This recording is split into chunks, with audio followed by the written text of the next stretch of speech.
É possível que a ação judicial previdenciária se transforme num tiro no pé? Ou seja, trazer um resultado não apenas inócuo, mas prejudicial, um resultado que retire algo que você já tem. Meu nome é Guilherme Colim, do canal Saiba Direito, sócio do escritório Colim Ramos e Jesus Advogados. Por favor, curta, comente, compartilhe. Por favor, não pule as propagandas. Recebi duas perguntas recentemente. Em uma delas, o segurado estava recebendo aposentadoria por invalidez e perguntou se ele poderia pleitear um auxílio acidente. E como todos sabemos, o auxílio acidente não é cumulativo com a aposentadoria, com nenhuma aposentadoria. Então, a pergunta era se ele poderia renunciar à aposentadoria por invalidez para pleitear o auxílio acidente. Tem um vídeo aqui no canal que fala sobre isso.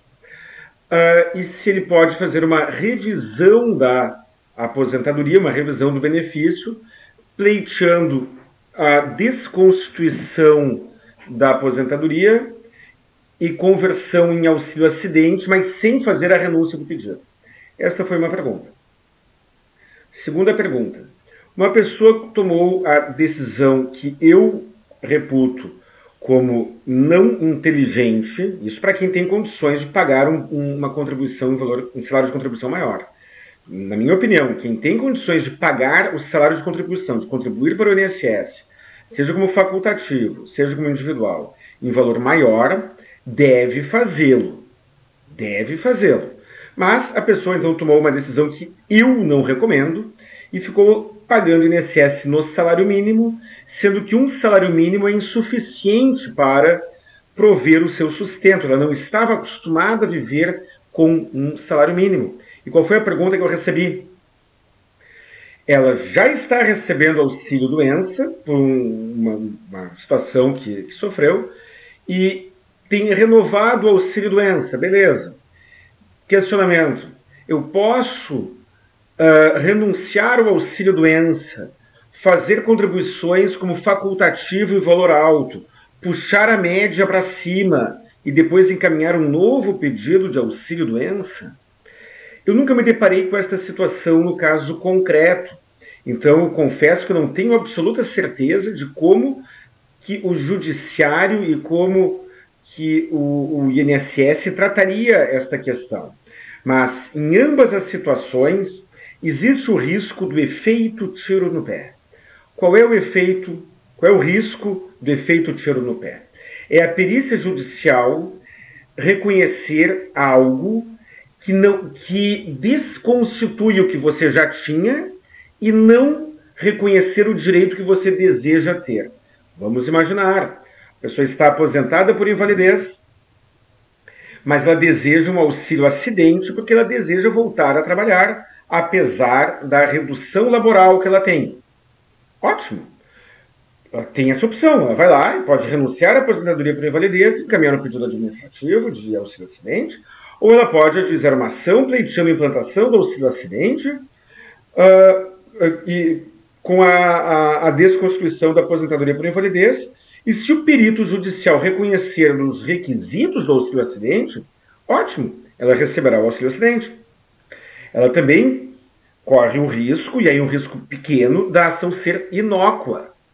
Ela vai lá, pede, ajuiza uma ação judicial, pedindo para transformar a aposentadoria por invalidez em auxílio acidente, e o perito judicial entende que não se trata de redução, mas sim de total incapacidade laboral. Não houve uma redução da capacidade laboral, houve uma mera redução desta capacidade. E aí o perito reconhece isso. O juiz não é refém do resultado da perícia, mas existe uma tendência muito grande de que ele acolha aquele resultado. Vamos imaginar a segunda pergunta que mencionei. Você está recebendo auxílio-doença de um salário mínimo apenas. E isso é insuficiente para o seu padrão de vida. Você tinha renda maior no passado. Aí você você renuncia o benefício de auxílio-doença. Renunciou o benefício. Segue sem trabalhar, porque você está incapaz para o trabalho e deseja apenas aumentar a média. Beleza. Você renunciou ao pedido de auxílio-doença, vamos imaginar que você tenha poucas contribuições anteriores ao benefício e pouco tempo de benefício. Se você tem poucas contribuições baixas anteriores, as contribuições em valor maior terão um efeito melhor no cálculo da média futura. Ótimo. Aí passa algum tempo, passa alguns meses, e você então reencaminha o pedido de auxílio-doença pela via administrativa. Você corre o risco de que o INSS não reconheça a incapacidade, não reconheça incapacidade nenhuma, e aí então você terá de entrar em uma ação judicial e terá o risco de que o judiciário também não reconheça a sua incapacidade, mas você também corre o risco de ter ficado um tempo recebendo salário mínimo, um tempo sem receber e ainda pagando contribuições, fazer a perícia e o perito concluir que você estava incapaz desde antes daquele período em que você ficou sem receber e sem pagar. E calcular, portanto, o benefício com os critérios existentes naquele momento do passado. Ou seja, você acabou fazendo contribuições que não serão computadas para aquele benefício de auxílio-doença, porque a data do início da incapacidade foi antes das contribuições que você fez. São riscos relevantes. Por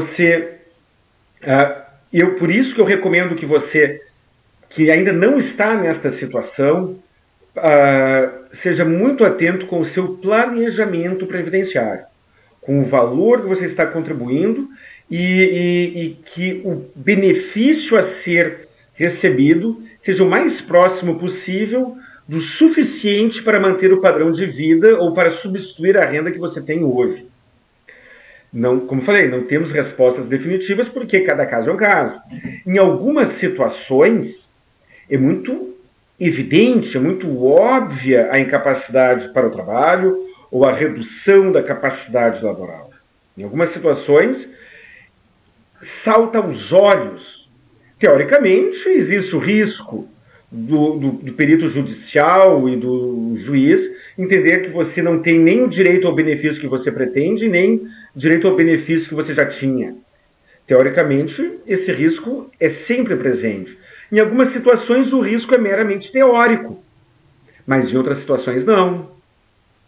Então, pessoal, espero ter ajudado. Reitero meu pedido de que você curta, comente, compartilhe. Um grande abraço e até o próximo vídeo.